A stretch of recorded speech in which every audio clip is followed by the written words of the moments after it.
y est, enfin, c'est la fin, c'est la troisième et dernière partie, je vous le promets, de cette FAQ interminable. La prochaine fois, je vais bien mieux gérer du coup les questions, je vais mieux m'organiser, je ferai 2 vidéos ou 3 s'il faut, bien distinctes, mais pas comme là j'ai fait. Parce que là, je suis partie, hop, j'ai commencé la FAQ, j'ai tout tourné, et au moment du montage, je me suis dit, ah non, il faut que je coupe en 2 parce qu'il y en a trop. Mais même arrivé à la fin de la deuxième vidéo, il a fallu que je recoupe une 3e fois. En tout cas, avant de vous laisser tout de suite avec le mois du coup d'il y a plusieurs semaines, pensez du coup à mettre un petit like, à cliquer sur le pouce pour vous abonner.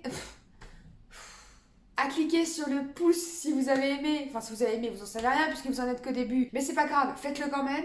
Et à vous abonner du coup à la chaîne si vous voulez louper aucune des vidéos. Pour petit rappel, vous avez un podcast en fait qui sort le mercredi, qui sort ici, mais qui sort également sur Apple Podcast, sur Google Podcast et sur Spotify. Et le dimanche, une vidéo, un vlog, enfin voilà, une vidéo du coup uniquement sur cette chaîne. Voilà, je vous laisse avec la suite. Je vous souhaite une belle visualisation. Ouais, je me casse. À partir de quand tu as commencé à ne plus t'aimer?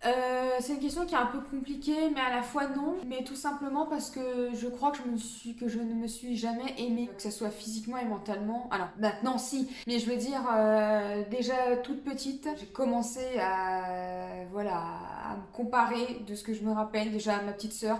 Disons que moi je la trouvais elle tellement mignonne, tellement chou, tellement rigolote et tout, et moi je me sentais à côté, j'étais là, la plus grande qu'elle, et je me trouvais pas jolie à côté d'elle, pas mignonne, je trouvais pas que mon visage à moi était attachant, je me trouvais bête, et c'est un sentiment qui a perduré après, même en primaire par rapport à mes copines. À l'époque j'étais plus grande que mes copines, je me trouvais encore une fois la grande, moche, bête, donc je m'aimais déjà pas là, ni physiquement ni intérieurement, et ça a continué après au collège par rapport à, il y a toujours des gens qui donnent l'impression en tout cas d'avoir confiance en eux, et nous on se sent nul à côté, on se sent moche et ci et ça, et puis après ça n'a fait que perdurer quoi. Mais donc du coup physiquement et même intérieurement, jusqu'à ce que je fasse ce cheminement personnel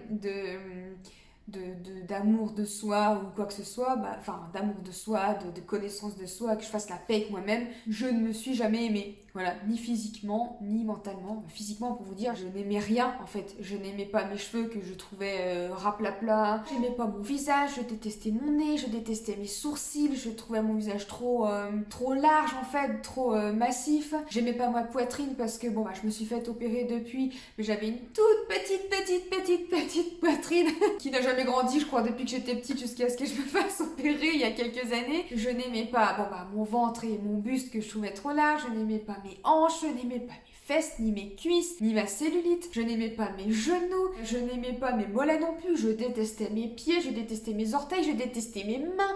Donc c'est vraiment pour vous dire, je détestais tout, physiquement, intérieurement, jusqu'à il y a quelques années où je fasse ce travail de paix avec moi-même. Donc ouais, chaud, chaud et énorme évolution. Rien que de le dire, je comprends comment ma vie a pu changer, parce que forcément à partir du moment où on commence à s'apporter de l'amour à soi, forcément il y a tout qui change en fait, parce que le monde extérieur n'est que le reflet de notre monde intérieur si on veut. Donc forcément quand mon monde intérieur a commencé à changer, le monde extérieur a changé. Donc c'est pour ça que je me sens si heureuse et épanouie depuis que j'ai guéri et depuis que j'ai appris à m'aimer, et d'extérieur et d'intérieur. Donc ensuite, est-ce que tu t'aimes totalement maintenant que tu as guéri? Alors, je réfléchis, que je m'aime totalement physiquement, non. Il y a encore quelques petites choses que j'ai plus de mal, on va dire, à accepter sur mon corps, mais il y a vraiment peu de choses maintenant. Je suis quand même en amour avec la quasi-totalité de mon corps. J'ai accepté plein de choses que j'aimais pas, comme j'ai dit juste avant. Maintenant, j'aime mes mains, j'aime mes pieds, j'aime mon nez, j'aime mon visage, j'aime mes cheveux, j'aime ma poitrine, même si elle a changé, mais dans tous les cas, j'ai fait la paix avec ça. Il me reste bien entendu des petites choses, je sais pas si je peux encore si, je pense que c'est des complexes, mais ça reste tellement minime avec ce que j'ai ressenti avant que je sais même pas si je peux leur attribuer encore le même nom. Mais en tout cas, je n'ai plus de haine, de dégoût pour ces parties de mon corps. Je dirais que j'ai de la neutralité. Voilà. Bon, il y a des jours où forcément ça me chiffonne un petit peu, mais voilà, ça repart aussi vite que c'est venu. Donc je dirais qu'il reste une paire de petites parties de mon corps où je ressens pas encore de l'amour, mais de la neutralité. Il y a des choses pour lesquelles j'ai totalement fait la paix. Mes fesses en soi, j'ai totalement fait la paix avec j'ai fait la paix avec mes fesses. Je ressens de l'amour pour mon cul. Non, c'est tellement bizarre dit comme ça. Mais je veux dire, non, j'aime maintenant mon fessier, même s'il est pas comme ce que j'aurais voulu à l'époque. Voilà. Aujourd'hui, il est comme il est et ça m'est égal. La cellulite, j'ai fait la paix avec ma cellulite, mais la cellulite ne me fait plus rien. Je vais pas dire que je suis un amour au point que du coup j'en veux surtout mon corps, mais je veux dire, elle ne me gêne plus du tout. Et maintenant, c'est quelque chose qui est vraiment devenu normal à mes yeux. Voilà, je me regarde, je vois de la cellulite, je vais pas le relever et ça me mine absolument pas le moral. Ça me fait le même effet que quand je regarde mes mains et que je vois que j'ai 10 doigts en fait. Je vais pas me dire ah putain j'ai 10 doigts. Non, en fait c'est juste normal et puis j'aime mes mains, elles me font faire plein de choses. Il y a 5 doigts au bout de chacune. Et ben c'est pareil pour mes jambes en fait. Oh bah voilà, j'ai des jambes qui me permettent de faire plein de choses. Il y a de la cellulite dessus. Et on s'en fout. Du coup, de l'amour sur la quasi-totalité de mon corps, oui, sincèrement. Et puis de la neutralité sur sur encore certaines. Et bien entendu, j'insiste, c'est normal, il y a des jours où par contre, où je chouine un petit peu, entre guillemets, sur moi-même en me disant « Oh, mais j'aime pas, machin, c'est pas joli. » Parce que ça, c'est normal, il y a toujours des jours, même quand on s'aime, les jours où on n'est pas dedans, c'est comme ça, et il n'y a rien d'anormal à ça. Donc je veux pas dire que 100% du temps, je m'aime, non, c'est faux. Mais en tout cas, il n'y a plus de dégoût pour mon corps. On a répondu à cette question, c'est bon, j'ai terminé après 10 minutes de thèse. Alors, autre question, je vais lire parce que sinon je vais pas la retenir comme ça de tête. As-tu des vergetures, cellulites, cicatrices, boutons, etc. Et si oui, comment tu les acceptes? Je suis un être humain et bien sûr, je ne suis pas un corps photoshopé, donc oui, j'ai de la cellulite, oui, j'ai des vergetures, oui, ça m'arrive d'avoir des boutons. Alors bon, j'ai pas une peau qui est hyper acnéique, ça c'est vrai, dans mon adolescence, j'ai pas fait d'acné ni rien. J'ai peu de boutons, c'est vrai, mais ça m'arrive quand même d'en avoir. Des cicatrices, j'en ai. Et est-ce que je les accepte? Eh ben oui, tout simplement. Alors, honnêtement, tout ça, à part la cellulite, ne m'a jamais trop posé de soucis. À l'intérieur des cuisses, bien sûr, j'ai des vergetures, mais c'est pareil, encore une fois, ça ne m'a jamais trop gênée. En revanche, oui, la cellulite, ça, j'en ai toujours eu. Enfin, toujours eu, je sais plus à partir de quel âge j'en ai eu, mais en tout cas, ça ne m'a jamais quitté. Il y a des fois, elle se voit plus, des fois, elle se voit moins. J'en ai sur les cuisses et j'en ai sur les fesses. Et honnêtement, voilà, je vais pas revenir du coup là-dessus, je crois que j'ai assez blablaté du coup à la question d'avant, mais après l'avoir détesté comme jamais, après m'être martyrisée, après avoir fait des jets d'eau glacée matin et soir sur mes jambes et sur mes fesses, ventousée la cellule bleue, alors là laisse tomber, mais moi matin et soir, je passais des trucs comme ça, c'était horrible avec le bruit que ça faisait quand on regardait la télé ou quoi que ce soit. Moi, je me ventusais le cul et les cuisses dans tous les sens. Des tonnes de crème, les aliments soi-disant anti-cellulite. Enfin, oui, je l'ai détesté et j'essayais par tous les moyens d'éradiquer ça. Aujourd'hui, j'en ai rien à secouer. Je m'en fiche totalement d'avoir de la cellulite parce que je sais que c'est quelque chose qui est normal et surtout, j'ai compris que c'était un terme qui a été inventé dans le but de faire de l'argent. C'est même pas quelque chose qui a toujours été gênant, qu'on a toujours trouvé moche. Non, je veux dire, c'est arrivé dans les années 70. Avant ça, la cellulite n'était pas un problème. C'était même signe qu'on était en bonne santé parce que ça voulait dire qu'on mangeait bien, qu'on était en santé. Il n'y avait aucun souci avec ça. Tout ça pour dire que depuis que j'ai compris ça, en plus, j'en ai encore plus rien à secouer parce que voilà, je sais que c'est quelque chose qui est normal. Du coup, pour répondre à la question quand même de base qui était comment tu acceptes, j'ai appris en déconstruisant ce que je pensais, en comprenant d'où venait ce problème, qui n'en est pas un, mais de cellulite, et puis aussi en apprenant à m'aimer moi-même et puis à me rendre compte qu'on s'en fout en fait, que d'avoir de la cellulite ou pas, c'est pas ça qui allait faire que j'allais pas pouvoir marcher, pas pouvoir courir, pas pouvoir nager, pas pouvoir danser, pas pouvoir faire de yoga, pas pouvoir faire de pole dance. Ça m'empêche de rien faire du tout en fait, donc pourquoi ça serait un problème du coup?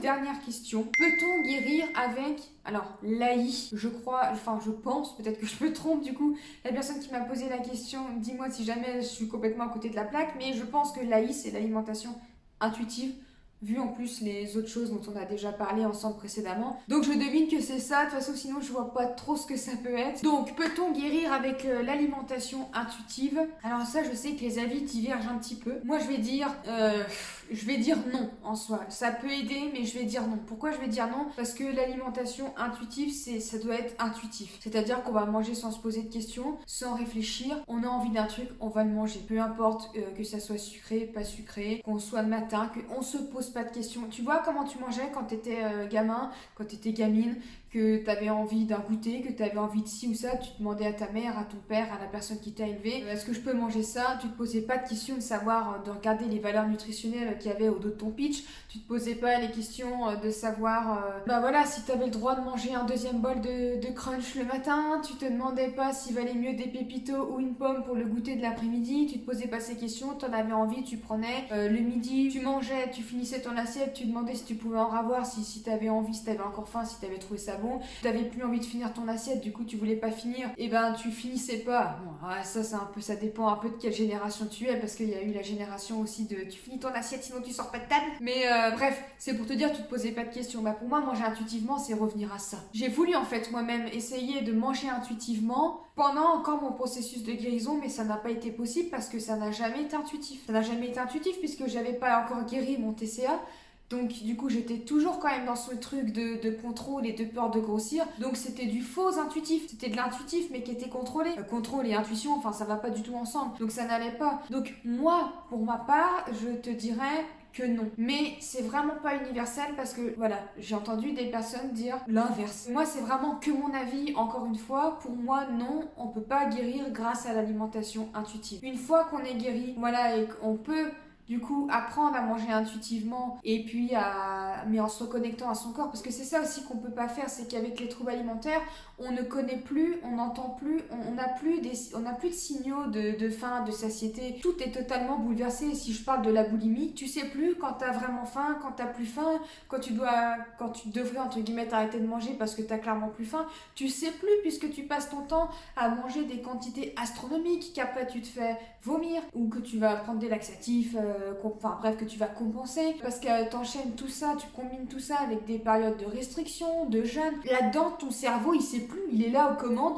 il sait plus le bouton fin, plus fin, il sait plus en fait parce que tout est perturbé, c'est le bordel en fait là-dedans. Donc du coup, pour moi, tant que tout ça n'est pas réparé, un minimum, c'est compliqué de manger intuitivement. Pour moi, c'est step by step et essayer de manger intuitivement, essayer de guérir en même temps, ça fait 2 gros blocs à faire, ça fait trop, je pense, d'un coup. Mais ce n'est que mon avis personnel.